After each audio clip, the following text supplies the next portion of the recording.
मामला है आपका? मामला ये सर है कि मैं चौथा गोरा का निवासी संतोष कुमार मिश्रा हूँ। 4 साल से मैं प्रैक्टिस करता हूँ वकालत का मेजा तहसील में जी। मामला ये है 2016 का मामला था। उस समय मैं थोड़ा अनभिज्ञ भी था। लगभग हमारे पिताजी और हमारे बगल में एक पड़ोसी हैं दीनानाथ तिवारी आदि करके, उसमें रामकृष्ण शुक्ला भी है। उन लोगों का बाग हमारे चक से सटा हुआ है। उन्होंने उनके द्वारा पैमाइश की एक बार व्यवस्था की गई। पैमाइश में वो अपने मन मुताबिक लेखपाल को लाए और पैमाइश अपने बाग का कराए।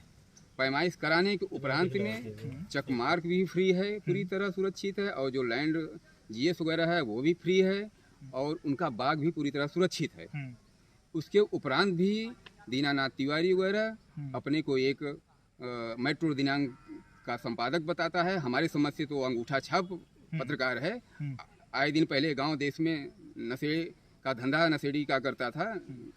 उसके बाद पैमाइश में लेखपाल द्वारा कुछ पिताजी के ऊपर 3/5 लगाने का प्रयास किया गया, तो वो जो कि सरासर गलत था, उसको लेके अगला व्यक्ति दीनानाथ तिवारी थाने में गया। थाने में उसकी सुनवाई नहीं हुई, FIR उसकी नहीं दर्ज की गई। तो आपने इसकी जो है आपके ऊपर क्या गलत जो भी लगा रहे हैं वो आरोप, क्या वो गलत है?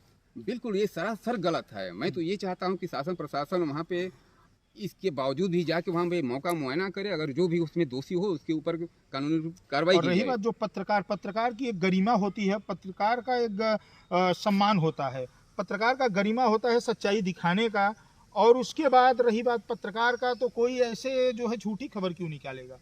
बिल्कुल आप सही बात कर रहे हैं, लेकिन जो मौके स्थिति पे जो दिखाई दे रहा है, उसी के आधार पे अच्छाई और बुराई को आदमी आकलन कर लेता है। तो मौके पे चल के देखे सच्चाई क्या है, अच्छाई क्या है, ये कौन गलत बोल रहा है, कौन सही बोल रहा है। तो आपके ऊपर जो आरोप लग रहा है वो क्या सरासर गलत है? बिल्कुल वो निराधार है। इसमें सच्चाई ये है कि जब मैं अपने पुराने मकान पे, जो कि चकबंदी के पहले से बना हुआ है, मैं उसे अपना नवीनीकरण का कार्य करने लगा। करीब लगभग 8 फीट का हमारा जब पूरा मकान बन गया, तो मकान बनने के उपरांत इन्होंने 2016 का मुकदमा लेके आके मेरे सामने रखा, प्रस्तुत किया और बोला कि सिविल सूद इसका दाखिल है, इसमें 3/5 आपके पिताजी के ऊपर आरोपित हैं, जो कि थाने से नहीं दर्ज है, सिविल सूद दाखिल किए हैं। तो फिलहाल मैं उसके उपरांत मैं अपने लेखपाल हल्का इंचार्ज लेखपाल के पास गया और लेखपाल से आख्या उन्होंने देख के मौजूदगी आके मुआयना किया मेरे घर की, और उन्होंने आख्या लगाया कि अपने आबादी पे नवीनीकरण करा रहा है। उसमें SDM साहब का निर्देश भी हुआ शासन प्रशासन को कि इनके कार्य में हस्तक्षेप न किया जाए। उसके बावजूद मैं अपना कार्य जाके शुरू करने लगा, तो ये बोला नहीं, वो सिविल सूद दाखिल है, इसमें मैं कार्य नहीं करने दूंगा। इसमें भोलानाथ तिवारी, दीनानाथ तिवारी, और दीनानाथ तिवारी का एक लड़का है लौकुश तिवारी, जो कि मर्चेंट नेवी में बताता है कि अधिकारी है कि सबसे बड़ा DM है। हमारे समझ में नहीं आता फिलहाल।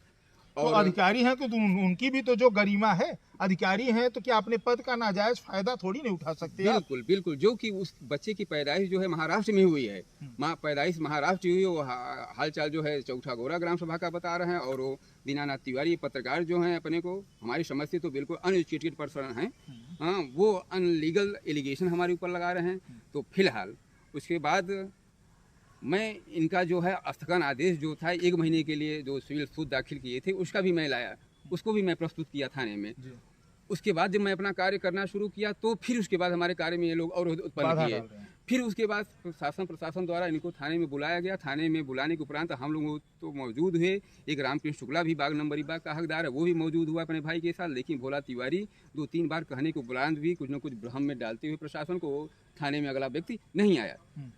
तो अभी आपको किस तरह शासन प्रशासन या SDM महोदय से आपको किस तरह की जो है मदद चाहिए, और आपने इसकी सूचना कभी अधिकारियों को दी है? बिल्कुल, ये 3rd राउंड हो गया। 3rd राउंड के बाद मैं 4थे राउंड की बात कर रहा हूँ। तो उस समझौते में ये लिखा गया 4 लोगों के बीच में कि आप अपना मिश्रा जी मकान बनाइए, लेकिन दरवाजा खिड़की जो है उनकी तरफ मत करिएगा। 232 का बाग जिसका ये लोग सिविल सूद दाखिल किए हैं, तो हम लोगों ने खिड़की दरवाजे उसमें ऑलरेडी लग चुका था, तो मैं उधर से उसको बंद कर दिया, और अपना मकान कंप्लीट करने के बाद, सारा कार्य करने के बाद पैमाइश हो गया। 1 हफ्ते बाद जब पैमाइश हो गया, तो पैमाइश के उपरांत में ना वहाँ बाग निकला भोलानाथ तिवारी दीनानाथ तिवारी याद क्या ना, वहाँ पे चकमार्ग निकला, जो रामकृष्ण शुक्ला चाहता है जबरदस्ती कि मैं निकलूँ। ये फिलहाल वो बंजर है, जमीन वो खाली पड़ा है। मैं हमेशा से चाहा हूँ कि अगर वो उसको दिक्कत हो रही है, बाग में बैठा है, तो वो भी सरकारी जमीन का उपयोग कर सकता है। मैं इसके लिए मैं कभी उसको मना नहीं किया, लेकिन वो आए दिन सन 2016 से ही हमें परेशान कर रहे हैं। और क्या जो धमकी भी देते हैं? बिल्कुल धमकी भी देते हैं, और रामकृष्ण शुक्ला आदि के ऊपर 452, 325 का मुकदमा भी दो सिविल कोड में लंबित चल रहा है। अच्छा। और आए दिन प्रशासन को से हम निवेदन करते आए हैं, लेकिन इन लोगों के ऊपर कभी कठोर कार्रवाई नहीं की गई। आज कठोर कार्रवाई की गई होती क्यों तो कठोर कार्रवाई नहीं हो रही? अब ये कठोर कार्रवाई क्यों नहीं हो रही? इनके पत्रकारिता को धौंस दिखा के वो प्रशासन बल को कभी कभी कटघरे में खड़ा करता रहता है, कभी कभी राजस्व टीम से मेरी मिली भगत की बात बताता रहता है, मुझे कभी कभी फर्जी वकील दर्शाता रहता है यूट्यूब चैनलों के माध्यम से और पेपरों के माध्यम से।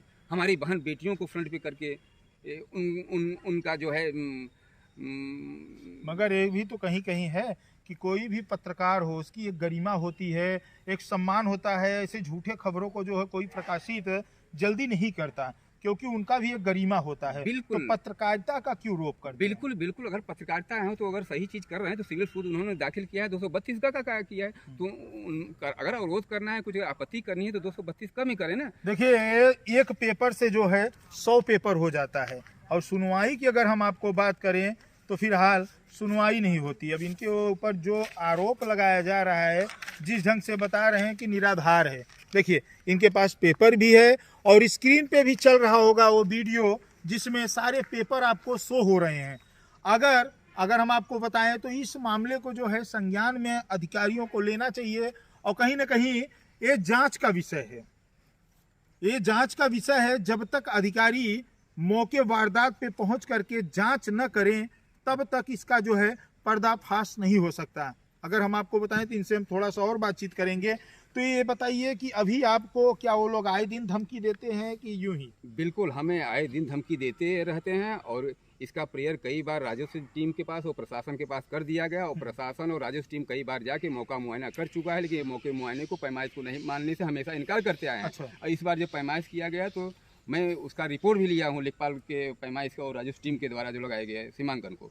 उसके बाद अपना सारा कार्य किया हूँ। ये हमारे बहन बेटियों का लज्जा भंग करने का काम पेपर के माध्यम से कर रहे हैं, और जो कि मैं एक विकलांग व्यक्ति हूँ, मैं किसी तरह अपने बूढ़े माँ बाप को लेके अपना जीवन यापन कर रहा हूँ। हमारे 2 बच्चे हैं, एक आगरा है, एक लखनऊ है, जो पढ़ रहे हैं। हमारा एक बड़ा भाई है जो टीमर तो का ऑपरेशन है। अभी आपको शासन प्रशासन से जो है किस तरह की मदद चाहिए? हमारी शासन प्रशासन से यही निवेदन है कि ये